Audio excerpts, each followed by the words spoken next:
Selamat sore semuanya. Hari ini saya berada di Wamena, ya. Beberapa hari ini ada yang bertanya kepada saya tentang kenapa sih kita itu harus melakukan intervensi pada anak-anak sejak usia dini. Nah, saya pernah mendengar salah satu quote bahwa untuk mengubah kemakmuran satu negara, perubahan hidup yang lebih baik di masa mendatang, salah satu cara yang tepat yang dilakukan adalah dengan melakukan intervensi pada anak-anak sejak usia dini. Nah, pertanyaannya sekarang yang sering diberikan kepada saya adalah, ada apa dengan anak usia dini? Ada apa dengan stunting? Kenapa semua orang saat ini sedang fokus di dalam penanganan stunting atau fokus kepada penanganan anak usia dini? Nah, Bapak dan Ibu, hari ini saya menyampaikan tentang konsep berpikir tentang pentingnya intervensi anak usia dini. Yang pertama adalah tentang perkembangan sel otak, di mana kita tahu bersama bahwa perkembangan sel otak anak sejak usia di dalam kandungan sampai usia 2 tahun yang disebut sebagai periode emas merupakan periode yang sangat kritis dan memberikan efek jangka panjang. Artinya, kalau tidak ditangani dengan baik, maka kita akan memberikan sesuatu yang tidak baik pada kehidupan seorang anak di masa mendatang. Yang kedua yang perlu diingat adalah, selain dari perkembangan sel otak, periode ini merupakan periode yang sangat kritis, di mana pada saat ini terjadi perkembangan sel otak yang sangat menakjubkan. Dikatakan bahwa setiap 1 detik, jutaan sel-sel otak, koneksi sel otak terbentuk. Dan koneksi tersebut akan dibawa sampai dewasa. Nah, pada saat inilah intervensi perlu dilakukan. Ya. Yang berikutnya lagi adalah sebanyak mungkin stimulasi yang diberikan kepada anak akan mendukung perkembangan dan perkembangan tadi sel otak yang sudah ada. Oleh karena itu, sel-sel yang bertumbuh di masa 1000 hari, di semasa 2 tahun pertama kehidupan anak tadi itu harus dibarengi dengan intervensi yang tepat. Jadi kehausan akan informasi tersebut dilengkapi, diberikan. Nah, siapa yang memberikannya tentu saja adalah orang tua. Nah, yang berikutnya yang menjadi pemikiran bersama untuk kita adalah bahwa menemukan potensi anak itu sebaiknya dilakukan sejak usia dini. Kenapa? Karena kalau anak-anak dilakukan intervensi sejak usia dini, tidak mungkin dia lupa dari apa yang sudah didapatkan sebelumnya. Artinya begini, pengalaman pertama, pengalaman awal di masa kehidupan anak itu akan memberikan efek jangka panjang kehidupan seseorang.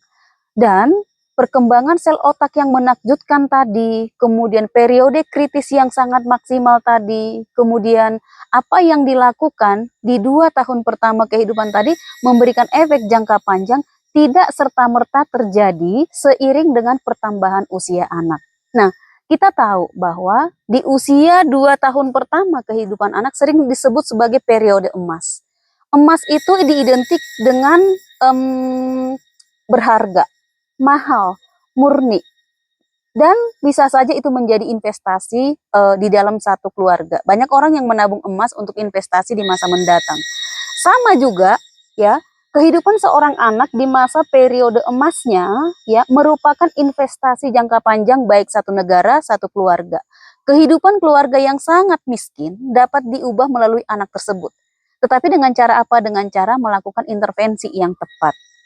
Nah, satu hal yang mungkin perlu kita ingat sama-sama adalah memberikan intervensi yang tepat pada 1000 hari pertama ini harus diketahui apa-apa saja yang harus ada di dalamnya. Nah, ada 5 bagian atau ada 5 komponen yang harus dipenuhi dan ini menjadi sebagai syarat untuk mencapai periode emas bagi seorang anak. Yang pertama adalah kesehatan. Tentu saja kesehatan yang dimaksudkan adalah kesehatan baik untuk ibu maupun bayinya.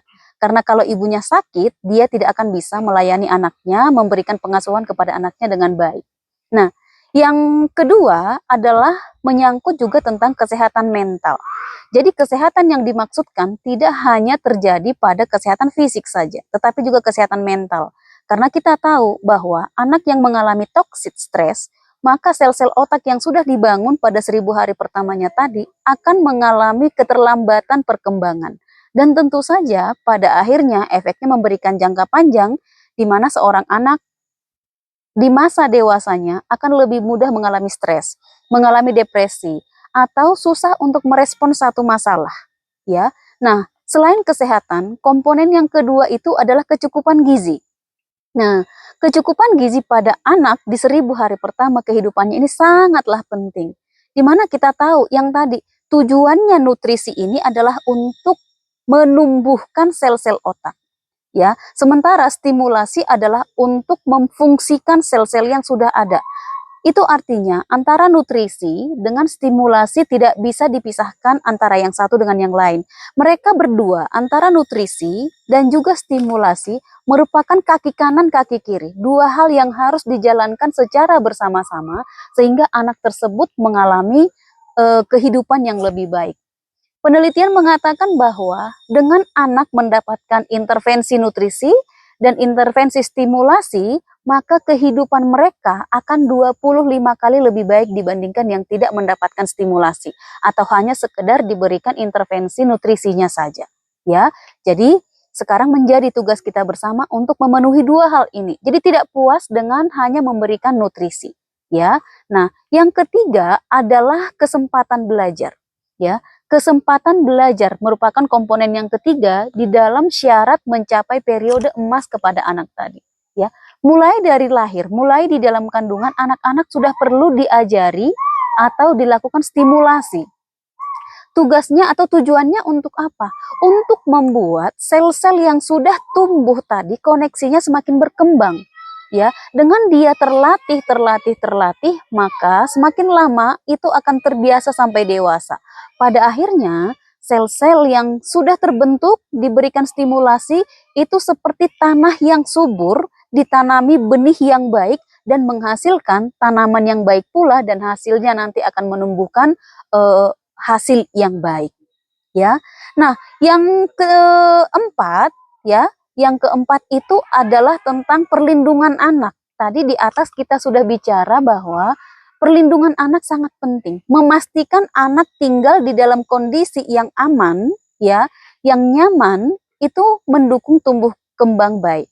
Nah, ada yang disebut sebagai pola asuh penuh dengan kasih sayang. Karena apa? Karena dengan anak berada di dalam kondisi yang aman, nyaman, dan bahagia, kemampuannya untuk menyerap informasi-informasi yang banyak yang diberikan ke dia akan lebih mudah diserap dan direkam di hipotalamusnya, di sel-sel otaknya. Begitu. Jadi, begitu pentingnya kondisi anak dalam keadaan aman, nyaman, kemudian tinggal di dalam lingkungan keluarga yang bahagia. Nah, tadi kita sudah sampaikan bahwa dengan adanya toxic stress atau stres yang beracun kepada anak itu akan melemahkan sistem kerja sel otak anak. Nah, sebaliknya sebenarnya begini, ya. Masalah tidaklah menjadi satu masalah yang efeknya buruk. Tidak semua masalah itu memberikan efek yang buruk kepada anak. Akan tetapi, bagaimana cara meresponnya masalah-masalah yang ada, itulah yang akan menjadi bekal kepada anak dalam memenuhi kemampuan dia menyelesaikan satu masalah. Nah, contohnya begini, jika satu anak bermasalah, kemudian dia kembali ditegur, dimarahin, dipukul oleh orang dewasa atau pengasuh, malah itu menjadi sesuatu yang tidak baik pada akhirnya. Karena apa? Karena dia tidak mendapatkan cara yang tepat dalam menyelesaikan masalah itu seperti apa, gitu. Nah, justru sebaliknya, kalau dia mengalami masalah, orang dewasa mengajari bagaimana anak tersebut menyelesaikan persoalannya, ya, dari kecil, maka anak tersebut akan terbiasa belajar untuk memecahkan satu masalah, gitu. Dan yang terakhir, yang kelima adalah pengasuhan yang responsif. Pengasuhan yang responsif ini tentang berbicara tentang kepekaan pengasuh terhadap kebutuhan anak. Contohnya begini, apabila anak di usia 1 tahun belum bisa berdiri, belum bisa duduk, hal yang dilakukan oleh orang tua harusnya adalah melakukan stimulasi anak duduk ataupun berdiri. Nah, jangan dibiarkan saja. Atau ketika anak, ya, berat badannya tidak bertambah, ya, tidak bertambah, maka orang tua itu perlu peka terhadap kebutuhan anak. Oh ya, anak saya perlu diberikan makanan yang lebih banyak supaya berat badannya bertambah. Begitu. Jadi ini 5 komponen ini merupakan syarat untuk mencapai periode emas tadi. ya, di mana periode emas yang kita maksudkan tadi menjadi fondasi hidup seorang manusia.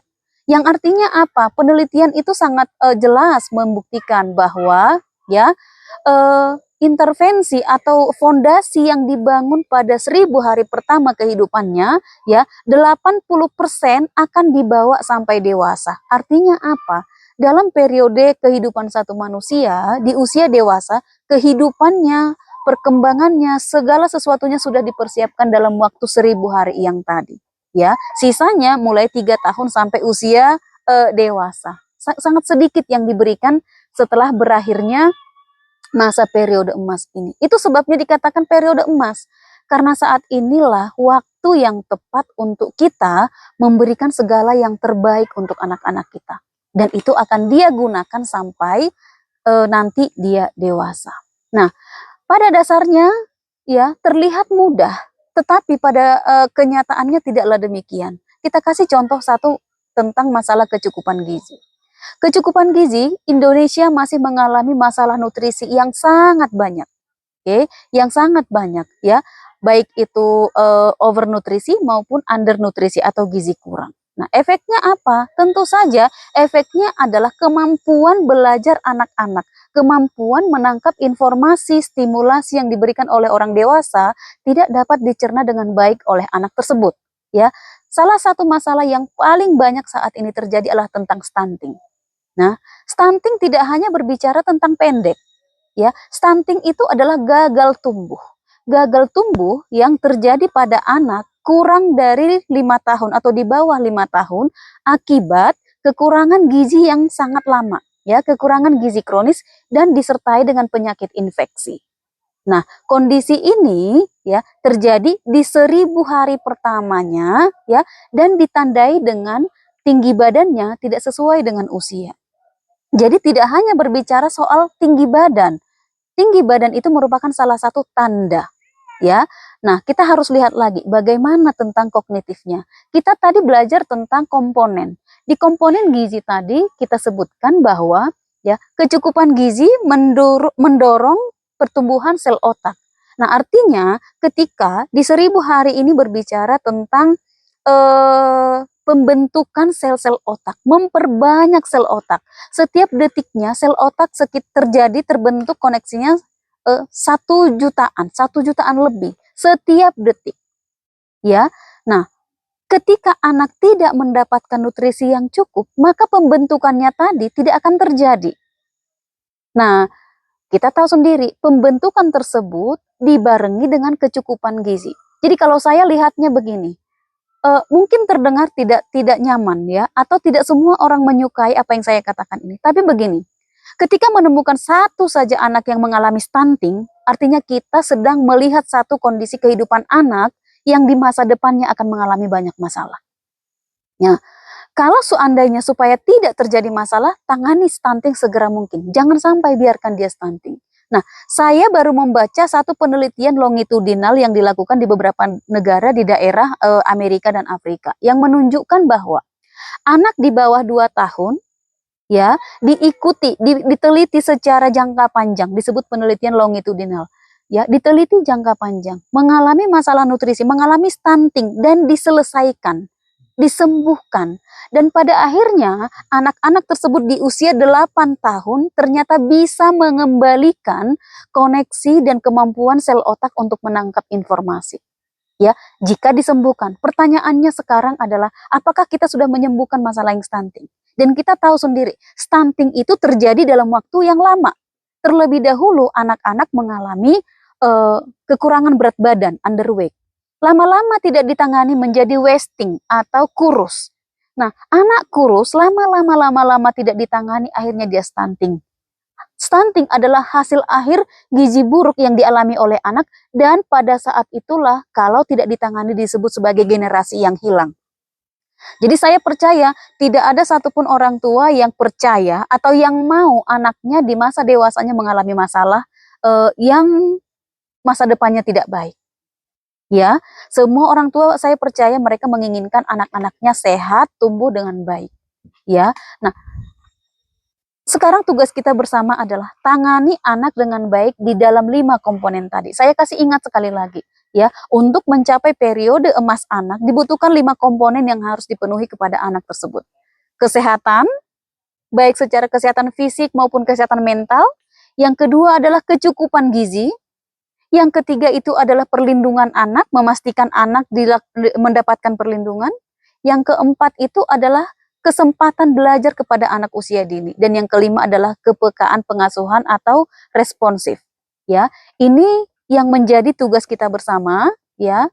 Kita lakukan dari sekarang untuk anak-anak kita, untuk anak-anak yang ada di wilayah kita, di gereja kah, di lingkungan masyarakat, bahkan di negara kita. Mari berkontribusi untuk anak-anak di Indonesia ini. Karena kalau tidak, 20 tahun kemudian kita akan menuai hasil-hasil stunting yang sedang sekarang ini terjadi. Mari tangani segera. Terima kasih.